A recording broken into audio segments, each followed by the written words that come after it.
महाराज जी, सनातन हिंदू धर्म में विवाह के पश्चात पुरुष के पुण्य का आधा भाग स्त्री को मिलता है, जबकि स्त्री के पाप का आधा भाग पति को मिलता है।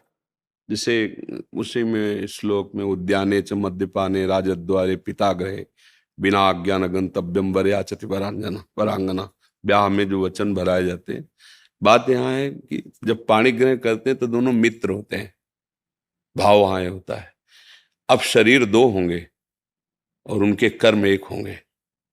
हम दोनों सलाह से जो भी कार्य करेंगे धर्म में करेंगे और दोनों धर्म के प्रताप से भगवान को प्राप्त करेंगे। उसका भाव केवल है, कोई भी आप मनमानी आचरण नहीं करेंगे।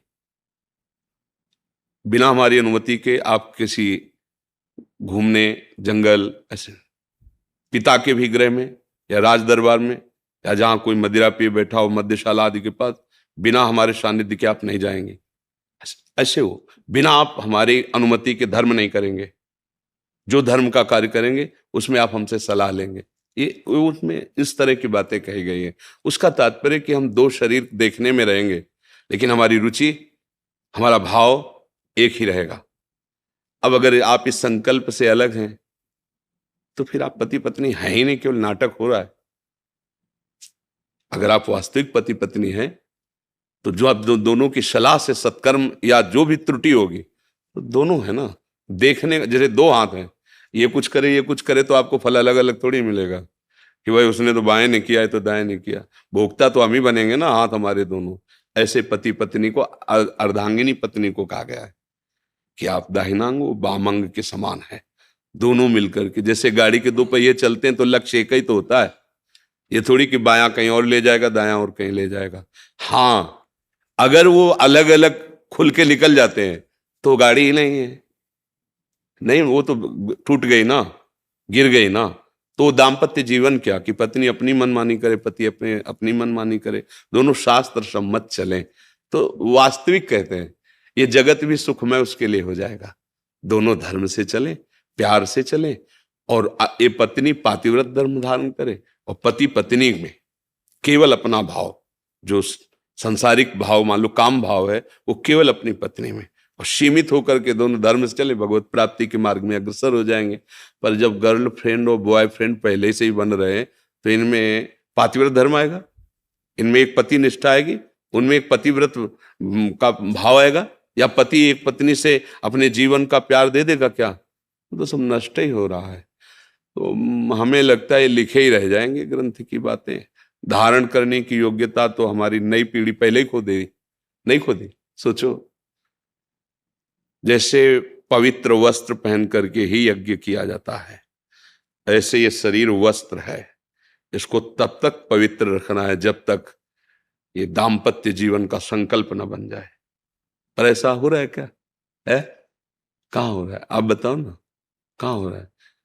छोटे छोटे बच्चे, छोटी छोटी बच्चियां वैसे ही मन संसार में आसक्त है और ये सब नए वातावरण ने जो मिटिया मेट कर दिया। अब क्या बताना, आप लोग तो संसार में हो ही ना, फिर क्या?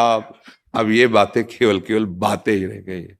ये तो कहो कुछ आदमी होंगे जो ब्याह करवाते होंगे पंडित जी से, नहीं तो अब तो ऐसे उसमें लिखा लो जज के सामने आए कोर्ट में, और या भैया मंदिर में माला डाल लिया, छुआ के हो गया हो गया। मतलब क्या यार, समय आ गया है। अब आपने उससे भाव से स्वीकार किया और 2 महीने बाद कह दिया आप हमें पसंद नहीं, तो तुमने बाजार की वस्तु समझी थी क्या? जीवन बर्बाद हो रहे हैं ना। और ये पास है, ये अब आज की समाज हमारी इसे पास करे कि पढ़ी लिखी समाज है, ये पढ़ी लिखी समाज। तो अब धर्म कहाँ कैसे? नैष्ठिक भावनाएं ही निष्ठापूर्ण नहीं रह गई हैं, कैसे? अब तो बस यही है कि इन किन प्रकार जैसे बने नाम जप करो, अपना कल्याण करो और अपने जो सगे संबंधी उनके लिए नाम जप करो। वो जप करे ऐसी भावना, हम जप करके उनके लिए भी लाभ कि तुम पुत्र हो, तुम पत्नी हो, तुम्हारी बुद्धि शुद्ध हो, तुम्हारे अंदर सद्भावनाएं आवे। बस यही हमारी शिक्षा तो यही। पत्नी नाम जप करे, कहोगे नाम जप करो, नहीं करेगी तुम्हें गुस्सा आएगा, लड़ाई झगड़ा करो। आप नाम जप करो, आप उसका मंगल करो। तो हमारी समझ में अब तो ये बात आ रही कि ये बातें निर्वाह करना कैसे हो सकता है। आप हमें बताओ अच्छा कैसे हो सकता है। अभी तो थोड़ा, अभी तो है थोड़ा, आगे जो आएगा वो लिखा है शास्त्रों में, नहीं माने को अनुजा तनुजा, बेटी बहन की सुरक्षा घर में ही नहीं होगी, असुरक्षित जीवन, पशुवत जीवन। भाई नाम जब, इसीलिए सबको चिल्ला के कहते हैं, जब हमसे कोई प्रश्न करता है तो हम इन विषयों पे भले बात करते हैं, नहीं हम सबसे ये कहते हैं जो हो जहां हो जैसे हो, नाम जप करो, नाम जप करो, तुम जो भी हो ठीक हो जाओगे, नाम तुम्हारा मंगल कर देगा। क्योंकि हम जानते हैं कि ये छोड़ो ये छोड़ो ये छोड़ो, फिर नाम जप करो, नहीं कर पाओगे। जो कर रहे हो करो, नहीं छोड़ पा रहे हो मत छोड़ो, एक और डाल लो ना, जहां इतनी गंदगी जमा किए हो एक डाल लो, राधा राधा राधा राधा राधा, वो तुम्हें आत्मबल मिलेगा, तब तुम अपने आप सब छोड़ दोगे, ग्लानि होगी। आप एक नवयुवक कभी कल या परसों था, वो रो के कह रहे थे, बड़े अच्छे पोशाक में थे, रो के कह रहे थे कि मुझे अब रोज ग्लानि होती कि मैंने ऐसे ऐसे काम किए, मैंने ऐसा ऐसा खान पान किया, महाराज जी कैसे क्षमा होगा, मेरा हृदय जल रहा है। हम कहा यही क्षमा हो रहा है, देखो ना नाम ने कैसा किया, कि जो पूर्वकृत कर्म है उनके प्लस जो प्रति जो पश्चाताप, ग्लानि, यही सबसे बड़ा उत्तम उन्नति का मार्ग है। तो देखो अब कहें आप ये छोड़ो ये छोड़ो, आपको कैसे छोड़े, राधा राधा जपना शुरू करो, अब ये आपको पावर देगा, तो अपने आप सब छूटता चला जाएगा। फिर उसका जो परिणाम है वो भस्म हो जाएगा आपकी जलन से, यार कितना मैं नीच हूं, कैसा अधम हूं, ऐसा क्यों किया, ऐसा, हे भगवान क्षमा कर दो, कभी नहीं करेंगे, हो गया क्षमा। जो हृदय जलन होता है ना वो शांत हो जाता है।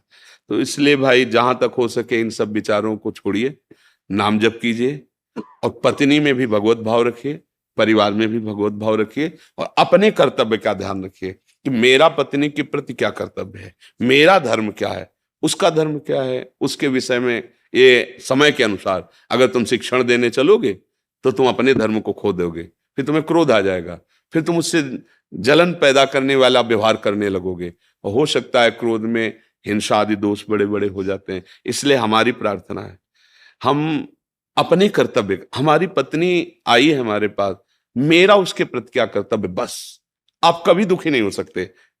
वो जो करे, मालिक है ना, ईश्वर है ना, उसका मन ही उसको दंड देने लगेगा। शांत भाव से अगर वास्तविक सुख लेना है तो सिर्फ अपने कर्तव्य पर ध्यान देना है। ये पुत्र है, मेरा कर्तव्य इसके लिए क्या है, ये पिता है, मेरा कर्तव्य इसके लिए, उनका मेरे प्रति क्या व्यवहार है नहीं देखना। ये देखोगे तो कर्तव्य निर्वाह कर ही नहीं सकते, मेरी बात मान लेना। अगर मरीज का व्यवहार क्या है डॉक्टर के प्रति ये देखे ना, तो कभी वो डॉक्टर ही नहीं कर पाएगा, वो अपने कर्तव्य को देखता है।